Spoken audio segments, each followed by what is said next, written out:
Days of Our Lives, March 26th. Spoilers: Kristen, Shawn, and shocking confessions. I was wondering if Kristen DiMera would ever manage to stay out of trouble, but it looks like Thursday's episode might have her teetering on the edge once again. Meanwhile, Shawn Brady is about to get a surprise suggestion from Jada Hunter that could shake up his recovery plans. Fans know Belle Black had floated the idea of moving in to help Shawn while he recovers, but Jada has a different vision. She's going to urge Shawn to move in with her instead, and honestly, it's clear she really wants to be there for him. With his leg needing time to heal, Shawn might just go along with it, and it seems the two are headed straight into some romantic territory. On another front, JJ DiMera is facing his own inner turmoil. He'll confide in Theo Carver, admitting he let his past mistakes cloud his judgment on the job.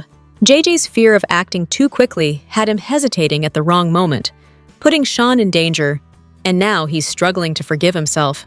Theo, of course, steps in with some much-needed pep talk energy, because who else is going to do it?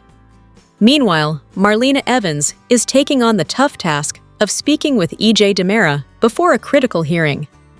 She's hoping to remind him that Rachel Black's well-being should come first. EJ has made a few pointed comments about Rachel following in her mother's footsteps during a tense chat with Sarah Horton, but deep down, he does love her, troublemaker tendencies aside. Things get even hotter behind closed doors. Judge Dabney is tearing into Kristen now that she's admitted to perjury. With the full story still unclear, the judge is threatening to throw the book at her, potentially 7 years behind bars. Kristen, predictably, is not taking this lying down. She's already challenging the judge, clearly feeling she won't get a fair shake as long as Dabney is calling the shots. But just when Kristen is about to reach peak fury, Rachel may drop a bombshell. She's the one who actually shot EJ. Vowing not to let Kristen take the fall, Rachel could force Judge Dabney to hear the truth, and EJ will have a role in clarifying the whole situation. Belle will also fight to keep Rachel out of a juvenile detention center, though as always, nothing on Days of Our Lives goes exactly as planned. The tension is building, and it looks like both Kristen and Rachel are in for some dreadful news in the coming episodes. Honestly, I didn't realize how tangled this web could get. But if Thursday's episode is any indication, things are about to get wild. I think Brady's having one of those "wait, what?" moments at the nurse's station. He texts Marlena, needing to talk, just as Sarah strolls by with his coffee. He's completely floored by the whole Rachel pill scheme situation. Marlena rushes in, and Brady spills everything. Honestly, no one can even make sense of why Rachel would hurt Holly, or if she even meant to. It's that messy. Their plan? Talk to Rachel, assuming she's skipping her own meds, but that'll have to wait until after court. Brady has to dash off, and Marlena promises to join him once she checks on a patient. Classic multitasking chaos. Meanwhile, Leo is trying to focus on writing his Dimitri exposé, but Gwen decides now's the perfect time to camp out on his bed. She's gloating about Dimitri being trapped in Alemania and how Leo's alone again. But Leo sees right through her. Gwen's terrified Dimitri will spill everything, and honestly, he's ready to write the story exposing her, EJ, Vivian, every last detail. She protests, but Leo methodically lays out the evidence. Case closed. Elsewhere, Ari steps out for medical supplies, and as soon as she's gone, EJ and one of his goons slink into the room. EJ goes full mob boss on Liam, with his usual subtlety. Klaus is dead, Vivian Alamain is dead, and Liam's only real concern is EJ. EJ makes it clear Vivian's death is on him, and if he can't trust Liam to keep quiet, another chat awaits. Classic thinly veiled threat. Just in time, Ari returns to warn Liam the police are looking for him. Cue the heavy irony. Your aunt is DA Belle Black? Of course she is. Power runs in the family, Liam. Lesson learned. Back with Kristen, she's getting Rachel ready for court, assuring her she's done nothing wrong. But Rachel flips it, telling her mom she's ready. Kristen isn't going back to prison on her watch. Full empowerment moment. They arrive at the judge's chambers, and somehow Marlena beats Brady there. She promises to stay close, but can't be in the hearing itself. Everyone who loves Rachel is there, which is comforting, I guess. Then Belle and Brady show up. Brady hints at a mysterious talk afterward, but Melinda interrupts, because lawyers got a lawyer, going over every twist of how this will play out. Everyone outside this room will never know what happened. Well, except everyone who already does.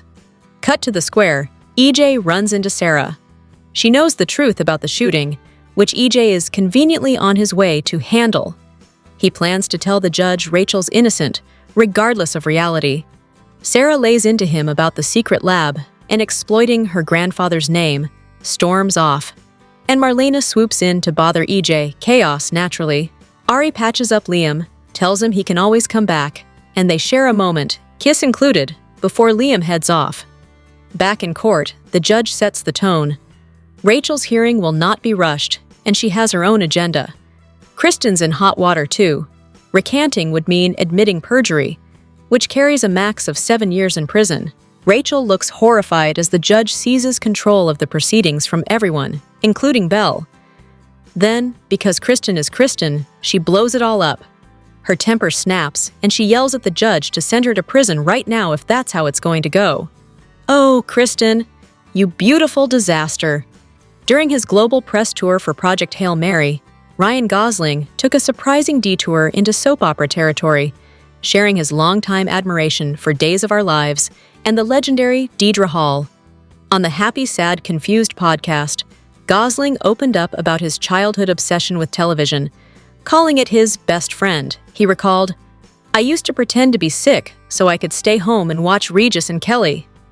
I loved Regis and Kelly, and I loved Days of Our Lives. To me, it's kind of charming imagining a young Ryan Gosling faking illness just to sneak in some daytime drama." What really stood out, though, was how Gosling praised soap actors for the sheer difficulty of their craft. He highlighted that performers like those on DOOL often memorize pages of dialogue overnight, perform everything in one take, and navigate storylines that are frankly impossible. He pointed to Deidre Hall's iconic character, Marlena Evans, as a prime example. Almost everyone remembers the mid-90s storyline where Marlena was possessed by the devil, an arc so wild it seems almost unfair to expect any actor to pull it off convincingly. Gosling reflected, so she, Deidre Hall, has to suddenly, after playing, a normal person, she's gotta have this. He didn't stop there. Gosling also noted the bizarre soap tropes, like characters returning from the dead, being replaced by a different actor, or emerging from the shower as someone new. That was Beau, by the way, with Beau and Hope. To me, it's hilarious and kind of mind-blowing to think about memorizing and performing all of that on a tight schedule. Ultimately, Gosling called watching and learning from these performances an incredible acting class. He admitted, "I loved it.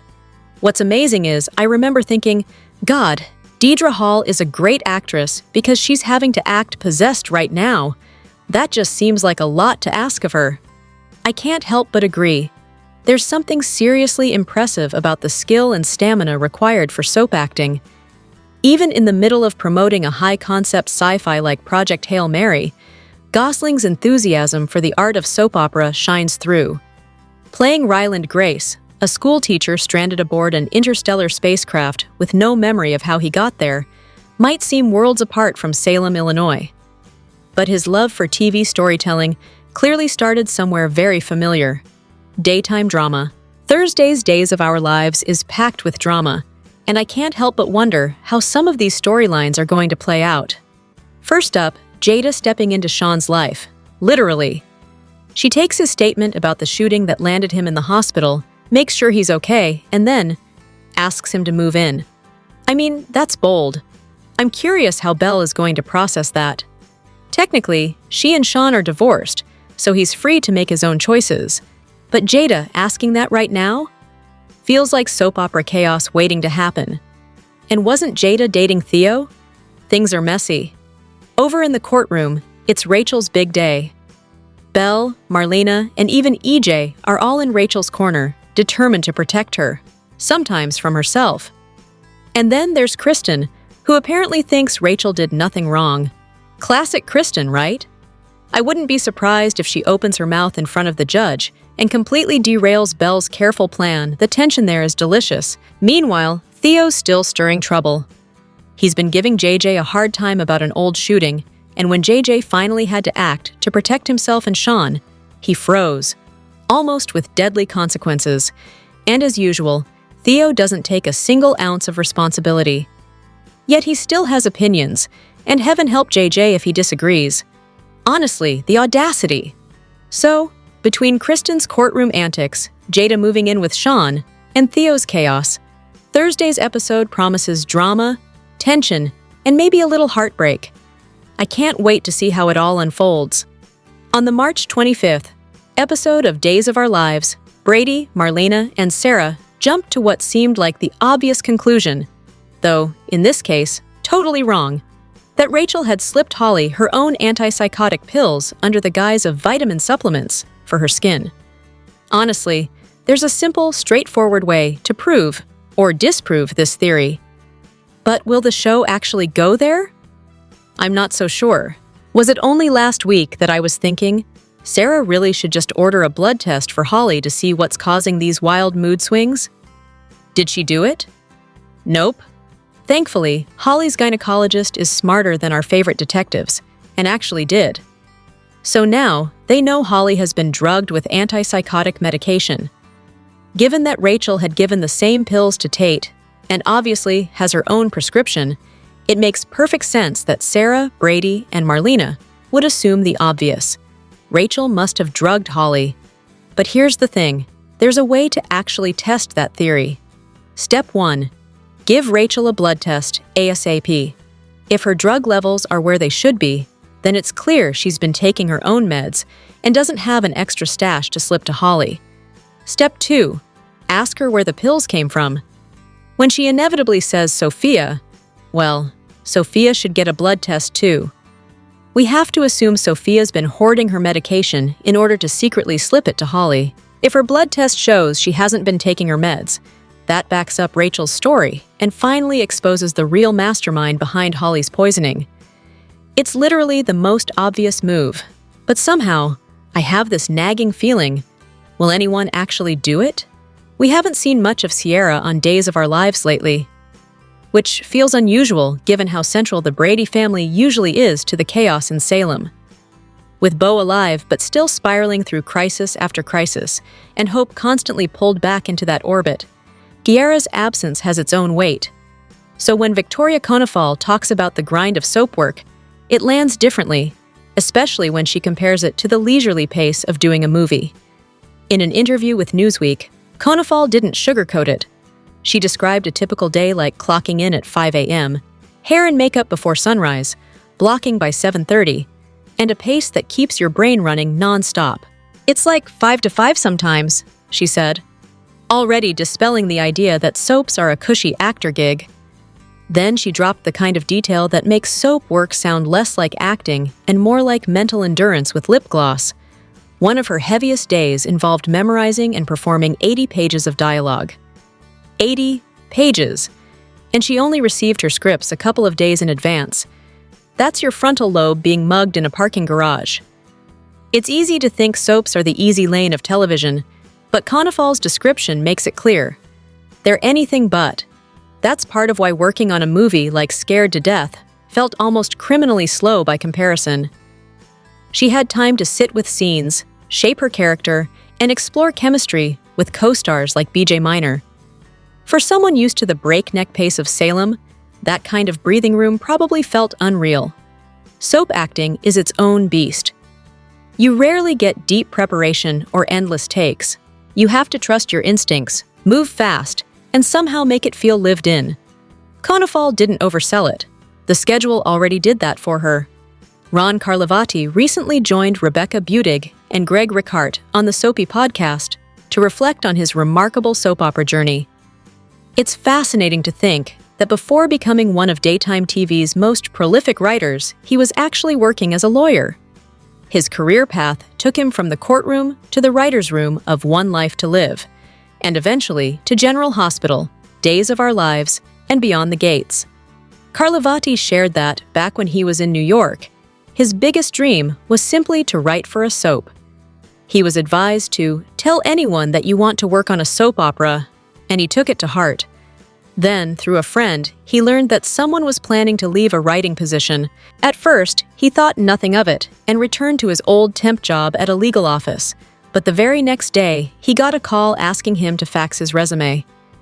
Impressing Robin Goodman, the former producer of One Life to Live, was a turning point. Even though they had someone else in mind, Carlivati's knowledge of the show's history and storylines won them over.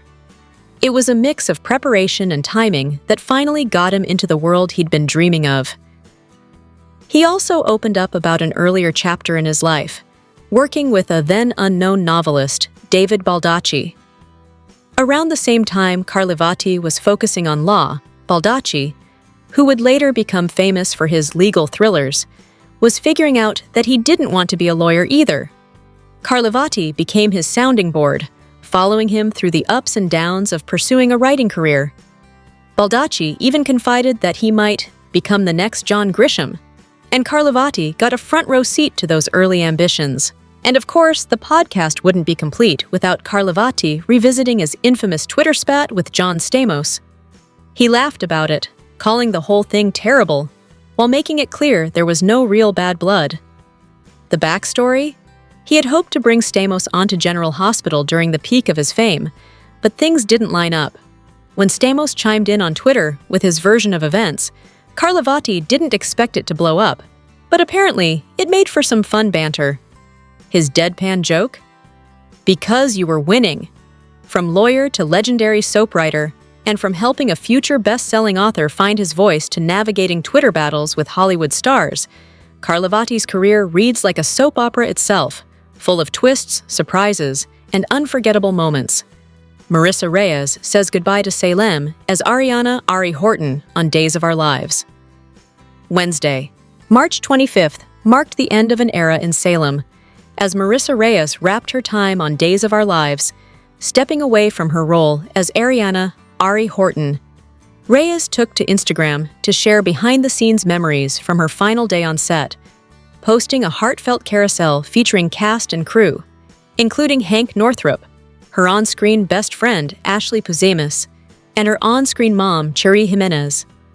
In her post, Reyes reflected, "In honor of my final episode of At Days Peacock airing this week, I thought that I'd share some memories from my wrap day." She added, "It has been an absolute honor to be a part of such a legacy, and I am overwhelmed with gratitude for what this opportunity has taught and given me.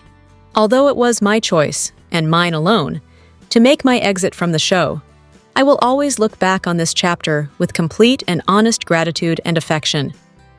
Reyes closed her post with a mix of nostalgia and excitement. "It's bittersweet to see the end of this chapter, but I am over the moon, excited to welcome in the next. Here's to what's coming!" The love and support poured in from fans and co-stars alike. Hank Northrup gushed, "Marissa, you bring sunshine into every room, and it was an absolute privilege and joy to work with you. I already know you're a superstar, but I can't wait to see what the future holds for you." Ari plus Liam. Cherry Jimenez added, "My beauty, my soulmate, I love you forever," while Puzemis called her my soul sister for life, praising their bond as one of the best things the show gave her. Other cast members chimed in as well, including Abigail Klein, who wrote, "Forever smitten with you," and Dan Foyer-Eagle, who shared a fire and heart emoji. Reyes joined Days of Our Lives in 2025 as the daughter of Gabby and Will Horton. While Ari's story will continue, a new recast is expected to step into the role sometime in April. Marissa Reyes leaves Salem with fans and cast alike, sending her off with love, excitement, and the hope that this is just the beginning of her next chapter. I was thinking about the upcoming Days of Our Lives episode on Wednesday, March 25th, and wow! Salem is about to get chaotic. There are some serious bombshells headed our way. First off, Marlena Evans is set to make a chilling discovery. Now, I'm wondering, could this tie into her infamous Queen of the Night dreams, or is it something completely different? Either way, it feels like Salem is about to get a little darker, and I can't wait to see how it unfolds. Meanwhile, Marlena's granddaughter, Rachel Black, is bracing herself alongside Kristen DiMera for the fallout from EJ DiMera's shooting. Speaking of EJ, Sarah Horton is finally calling him out. Could it be about that mysterious secret lab he's running? It seems a little unfair if Sarah is upset about hospital budget cuts while EJ's research facility is thriving. But then again, knowing Salem, it could be about something entirely different. I guess we'll see. On a brighter note, Ari Horton is bringing some good news to Liam Saleko. This episode also marks a transition, since it's the last one for actress Marissa Reyes in the role of Ari before the character is recast. I'm curious how fans will react to the new Ari. Change is always tricky in Salem. Across town, things are about to get spicy with a catfight brewing between Leo Stark and Gwen Rizchek. The tension centers on Dmitri von Leuschner, who just found evidence to clear his name in the Demera family kidnappings. But with Vivian Alamain now missing, Dmitri is still under suspicion. Leo's probably going to gloat about proving his innocence, while Gwen might relish the fact that Dmitri isn't exactly free yet. These two always make for entertaining clashes, so I'm definitely looking forward to their scenes. Honestly, Wednesday's episode feels like a roller coaster. Between Marlena's shocking discovery, Sarah confronting EJ, Ari's news, and the inevitable Leo versus Gwen showdown, it's shaping up to be packed with drama. I'm already counting down the hours. I was wondering if Kristen has officially lost it, or if she's just playing 4D chess. Thursday, March 26th, 2026, is shaping up to be absolutely wild because Kristen is doing the most just to avoid spending serious time behind bars. Honestly, I didn't realize her freedom was even on the line until she stepped into the judge's chambers. She was so focused on Rachel being sent back to Bayview, or worse, that she completely forgot about herself. Classic Kristen move, right? And before she knew it, the judge threatened 7 years in prison for perjury. 7 years! Cue chaos. Kristen completely loses it, passionately defending herself, insisting she was only trying to protect her daughter. To me, that feels like a parent doing what any parent would do, but the courtroom drama doesn't care about logic. Meanwhile, EJ and Marlena find common ground. Are they actually going to step up for Kristen? Or is this just another case of well-meaning intentions going sideways? Belle is there too, advocating for Rachel like a champ, while the entire hearing spirals out of control. Kristen is erupting, Rachel is in tears, the judge is losing it, and Brady, well, he just wants to disappear under the nearest desk. Nothing is going as planned, and honestly, it could mean disaster for both Kristen and Rachel. One could end up back in Bayview, the other in Statesville. And EJ? Let's be real. He might feel guilty for a second, but he probably won't dwell on it. Meanwhile, on the romance front, things between Jada and Shawn are heating up again, and it's been months since there was any hint of tension there. Belle thought she'd have a quiet comeback as Shawn's nurse once he's released from the hospital, volunteering to take care of him, but she never told him. Enter Jada, who swoops in and asks Shawn to move in with her. Shawn has no clue Belle is ready and waiting in the wings, so will he say yes to Jada? And when Belle finds out, I imagine she'll be a little taken aback. She thought she and Shawn were just friends now, and suddenly someone else is volunteering to take care of her ex. How awkward. I mean, she told Sarah they got along famously. Will that still be true with Jada stepping into the picture? Maybe Chad should come back from his vacation just to distract Belle from all this drama. Thursday's episode looks like it's going to test loyalties, emotions, and the very concept of family first. Kristen, Rachel, Shawn, Belle. Everyone's about to have a front row seat to chaos, and I can't wait to see how it all unfolds. Welcome to Days of Our Lives Daily YAPP. Your lightning-fast dive into the most jaw-dropping, wait, did that just happen? Moments from today's episode. Buckle up, this one's a wild ride. EJ Demera has always been a character living in the gray. He's never been a hero, and that's fine. He's a Demera, after all, the apple of his father's notorious eye. Over the years, he's done his fair share of terrible things, but there's always been a line. He's rarely just pure evil. Now, he's wearing Stefano's ring, and apparently, that's all it takes to turn EJ into a full-on cartoon villain. His mother can sense it too. He's mean, just like Stefano used to be.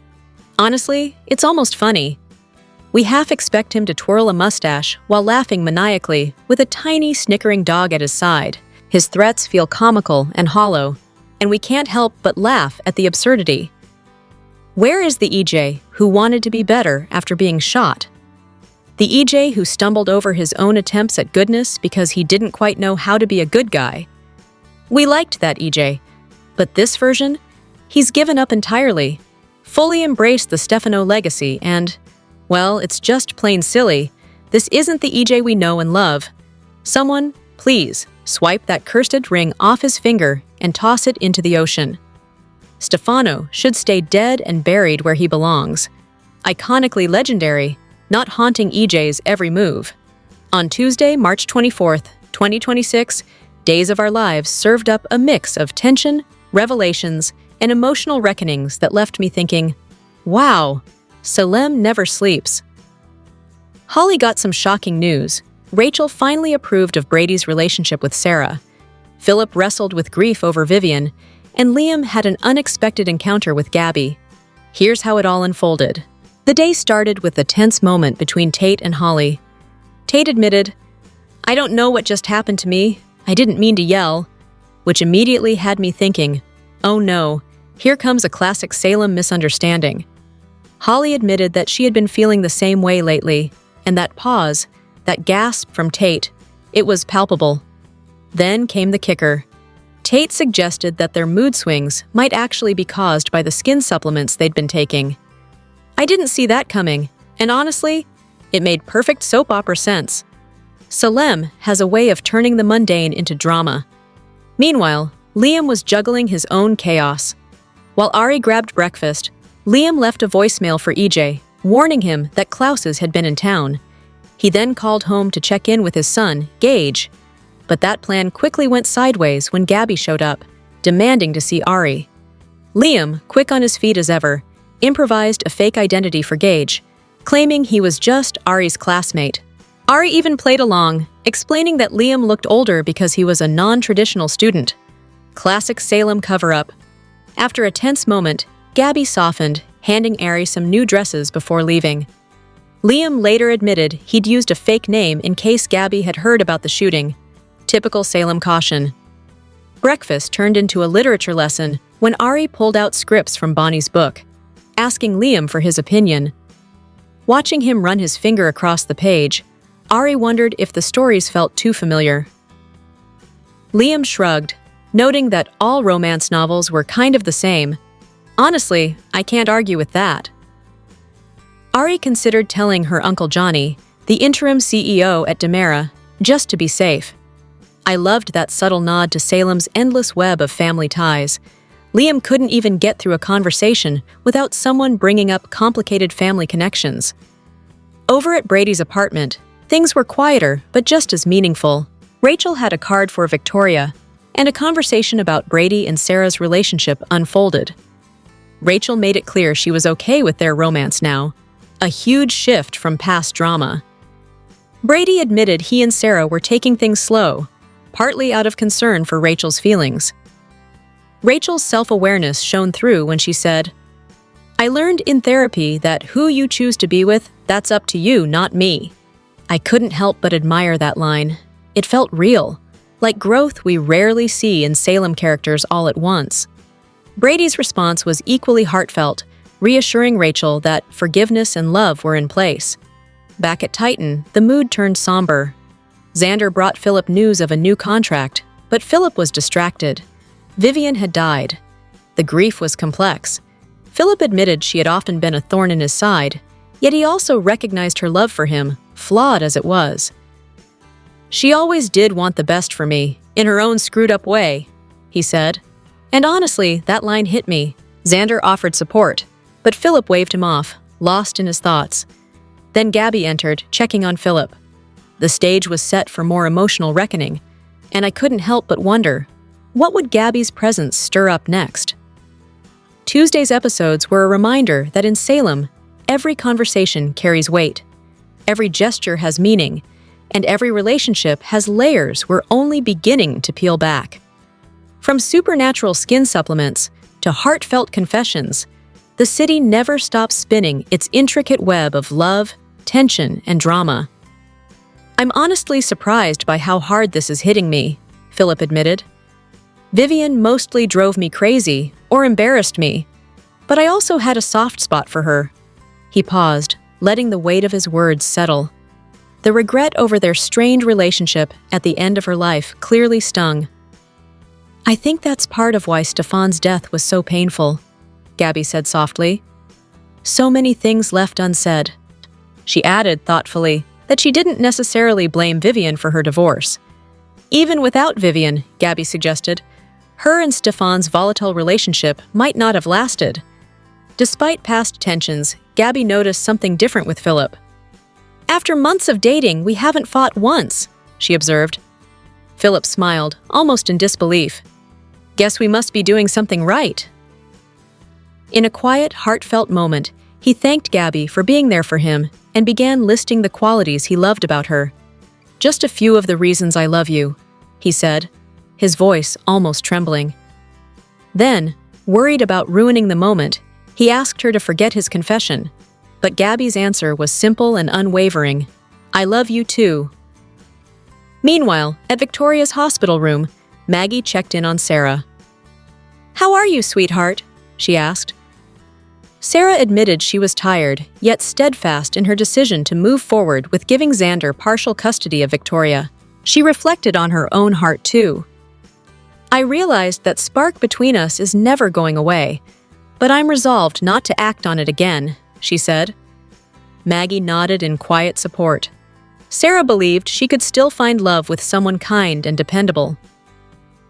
"Could that be Brady by any chance?" Maggie teased gently. Sarah explained that she and Brady had agreed to take things slow. "Victor and I made it work," Maggie encouraged. "And so will you." Sarah considered the words carefully, acknowledging that she wasn't ready to be with anyone just yet. Maggie reminded her, warmly but firmly, that she would make it work with whoever she believed was worth having in her life, and Victoria's. The moment shifted when Brady entered, followed closely by Xander. Brady handed Sarah the get-well card from Rachel. Xander, ever unsubtle, tried to steer Brady out of the room, prompting Maggie to physically intervene and pull him aside. Alone with Brady for a moment, Sarah thanked him and excused herself to call a patient. The phone call revealed a shocking discovery. Antipsychotic medication had been found in Holly's blood. Back at the Kyriakis mansion, Holly shared the news with Tate. She explained that the medication could cause serious side effects, mood swings, appetite changes, and sexual problems if it wasn't medically necessary. Tate observed that Rachel had taken the same medication, disguised to look like ordinary skincare vitamins. At the nurse's station, Maggie took Xander aside. She cautioned him to watch his tone around Sarah and Victoria. Xander acknowledged the warning, but confessed that Brady's presence still stung. Maggie, pragmatic as ever, reminded him that Sarah deserved happiness, and since it wasn't going to be with him, she hoped Sarah would move on. The conversation naturally shifted to Vivian, whose recent death they both noted without sorrow. She had caused enough chaos in their lives, from Titan's bankruptcy to personal vendettas. When Brady returned to Victoria's room, tension had escalated. Tate and Holly burst in with the bottle of supplements, revealing that the pills might have been swapped for medication Rachel prescribed. Tate explained he'd experienced the same symptoms, linking the pills to Rachel's interference. Holly added that the timing lined up perfectly. Everything started after she left her other supplements at Bayview. Brady was left to grapple with a simple, terrifying question: why would Rachel switch the pills? Days of Our Lives. Early spoilers. March 30th, April 3rd. I think things are about to get explosive on Days of Our Lives this week. Marlena Evans is about to push Kristen DiMera over the edge, and to me, it feels like nuclear war is brewing in Salem. Let's start with the week ahead, and then I'll give you a peek at what might happen next week. Wednesday, March 25th. Marlena is going to receive some truly disturbing news. I suspect Tate Black, Holly Jonas, Brady Black, or maybe all three, are going to reveal that Rachel Black supposedly swapped the skin supplements with psychiatric meds. To me, this could set off a cascade of chaos for Rachel and everyone around her. Meanwhile, Leo Stark and Gwen Rizchek continue their signature banter, full of insults, shade, and tension. Leo is now dead set on believing Gwen had a hand in Dmitri von Leuschner-Demera's kidnapping, which, honestly, she did, alongside EJ Demera. So I imagine sparks will fly between them. On a brighter note, Liam Selejko gets some good news from Ariana Horton. This marks Marissa Reyes' last appearance as Ariana, so I guess we'll be seeing the new Ariana in April. Exact date TBD. With Klaus Muller gone and Vivian Alamain supposedly dead, it looks like Liam might finally have a chance to head home to his child. Sarah Horton confronts EJ, maybe about Rachel's alleged pill swap. Everyone is convinced Rachel's at fault this time, and frankly, given her past, I get why Sarah would assume the worst. But in this storyline, Rachel is actually innocent, so EJ might have to do some reassuring, both for Sarah and Rachel. Then there's the courtroom drama. Kristen and Rachel face a judge regarding EJ's shooting. Kristen is poised to recant her confession, while Rachel will finally make hers. Brady and Kristen are present, and Rachel is understandably nervous, holding her dad's hand. Marlena also shows up. The judge hints she'll rule on a second request after the punishment, which I'm guessing might involve custody, though I could be wrong. Thursday, March 26th, Jada Hunter offers Shawn Douglas Brady a place to stay while he recovers. I'm curious how Belle and Theo Carver will react. Will Shawn accept? I hope he does, because drama with family support is always interesting. Kristen, predictably, brings her charm offensive to the courtroom again, and I'm sure she'll stir the pot. Belle scrambles to protect Rachel from potential criminal charges. I'm not sure the judge will be lenient here, especially since the DA is Rachel's aunt. Theo also gets a heart-to-heart with JJ Devereaux. I think JJ will open up about the shooting incident, how he froze, and how Shawn ended up shot. It's a tense family moment that could affect a lot of relationships moving forward. Meanwhile, Marlena and EJ might find common ground, likely over Rachel's sentencing. I suspect Marlena, as both a revered psychiatrist and a concerned grandma, could recommend inpatient care for Rachel. And of course, this will involve the pill swap issue. I wouldn't be surprised if she ends up telling the judge everything. Friday, March 27th. If Marlena does spill the beans in court, I think Kristen is going to take her fury out on her. She's going to be absolutely livid. At the same time, Dr. Evans may push for Rachel to enter Bayview for an extended period, which would only escalate tensions even more. Honestly, to me, this week looks like a powder keg. Marlena versus Kristen, Rachel's court troubles, and the fallout from the pill swap could set off some serious fireworks in Salem. I'm predicting a mix of courtroom chaos, family drama, and a little bit of Leo and Gwen chaos for comic relief. I think, like pretty much everyone else, Marlena has concluded that Rachel swapped the supplements, but the real culprit is Sophia Choi. I wouldn't be surprised if Marlena ends up telling Kristen this off the record, assuming Brady hasn't spilled the beans first. Honestly, part of me hopes Marlena doesn't reveal Rachel's involvement. But then again, maybe she sees it as protecting Rachel long-term. If Rachel has to face the consequences and gets back into proper psychiatric care, it could be the push she needs. Still, it feels like a major backslide for Days of Our Lives. Friday's verdict is devastating for Rachel. Sophia really set her up, even if she didn't fully anticipate the fallout. The thing is, Sophia was manipulating someone so much younger than herself, and that's always going to be messy. Meanwhile, manipulations aren't limited to Sophia. Johnny Demera and Chanel Dupree Demera head into their adoption appointment, and, predictably, Sophia has plans there too. Melinda Trask interrupts the meeting, telling Johnny, Chanel, and the judge that the adoption can't be finalized until someone weighs in. And then, of course, Sophia walks in, looking polished and composed. But we all know she's far from sane. Expect her to object to finalizing the adoption. EJ could get involved, especially if the pill situation circles back into this. If Rachel denies any involvement and pins the bottle on Sophia, the evidence could still be there, like a rapper from Bayview. That would be huge. If EJ finds out, he could storm the adoption meeting and completely blow Sophia's schemes wide open. That's the soapy moment I'm rooting for. From March 30th through April 3rd, Rachel's storyline is going to be intense.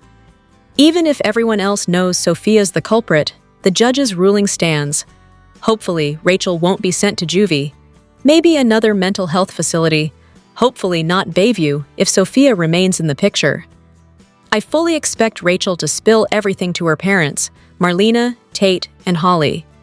She might lay out all of Sophia's manipulations, completely exposing her. Rachel's lost leverage over Sophia, so if she can't escape consequences herself, she may just use this pill twist to take Sophia down. On the other side of town, Stephanie Johnson's new attitude toward Jeremy Horton might throw Alex Kyriakis for a loop. Jada and Shawn could find their way back to each other during his recovery. Sarah is inching closer to Brady, but cautiously. They're in that slow burn phase. With Rachel potentially out of the picture and giving Brady her blessing, he and Sarah may finally move forward. Meanwhile, Sarah and Xander Kyriakis Cook admit there's still love there, but they just can't make their marriage work. Gabby Hernandez might try to ease her guilt over Titan's downfall, which she had a hand in. She could step in to help Philip Kyriakis, or even Titan himself. While Titan might reject her money, she could bring Gabby Sheik back under the Titan umbrella.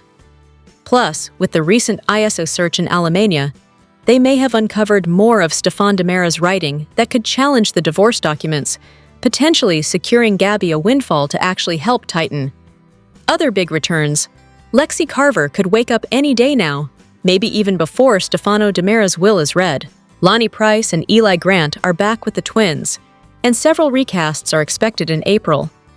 That's a whole storyline in itself, and we'll dive into that separately.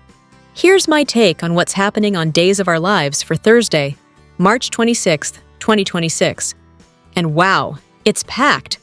I think this episode is going to be a mix of courtroom chaos, emotional breakthroughs, and life-changing decisions. The courtroom is intense. Judge Dabney is clearly not in the mood for Kristen's antics. After her blatant lies and perjury, I get the feeling the judge is ready to go full force. Kristen, of course, is panicking, but also digging her heels in. I didn't realize she'd even demand to be sent to prison immediately. Classic Kristen, always turning her chaos into drama. I have a feeling she won't go down quietly, and this could get ugly fast. Belle, on the other hand, is laser-focused on protecting Rachel. She came in with one mission, and she's sticking to it, doing everything she can to keep charges off Rachel's back. But honestly, I'm not sure it'll be enough. The tension between Belle and Kristen's defiance makes this courtroom showdown feel like it could explode at any moment. Then there's Marlena and EJ, and for once, they're actually on the same wavelength. Both of them want the hearing to proceed smoothly, which is surprising, given their history.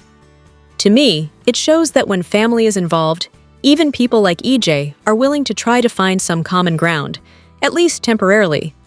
Outside the courtroom, life is taking some big turns too. Jada asking Shawn to move in feels like a major step. Considering everything he's been through, especially surviving that shooting, this could be the moment that helps him find some stability. I'm honestly curious if he'll say yes, or if he's going to hesitate. Meanwhile, JJ opening up to Theo is such a tender moment. That shootout left a lot of people shaken, and seeing JJ lean on Theo for support reminds me how important these emotional connections are on this show. All in all, Thursday's episode seems to balance high-stakes drama with heartfelt moments. Between Kristen's courtroom chaos, Belle's determined defense, and Jada and Shawn's relationship milestone, there's a lot to unpack. I have a feeling fans are going to be on the edge of their seats. If I were predicting spoilers, I'd say Kristen's defiance could backfire in a major way, while Jada and Shawn's relationship might take a surprising turn. And JJ's openness with Theo? That could set up some real growth for both of them. This episode definitely feels like a turning point. Courtroom tension meets personal breakthroughs, and I can't wait to see how it all unfolds. If you want, I can also rewrite this in a punchier YouTube documentary style that flows like a narrative rather than a recap. Do you want me to do that next?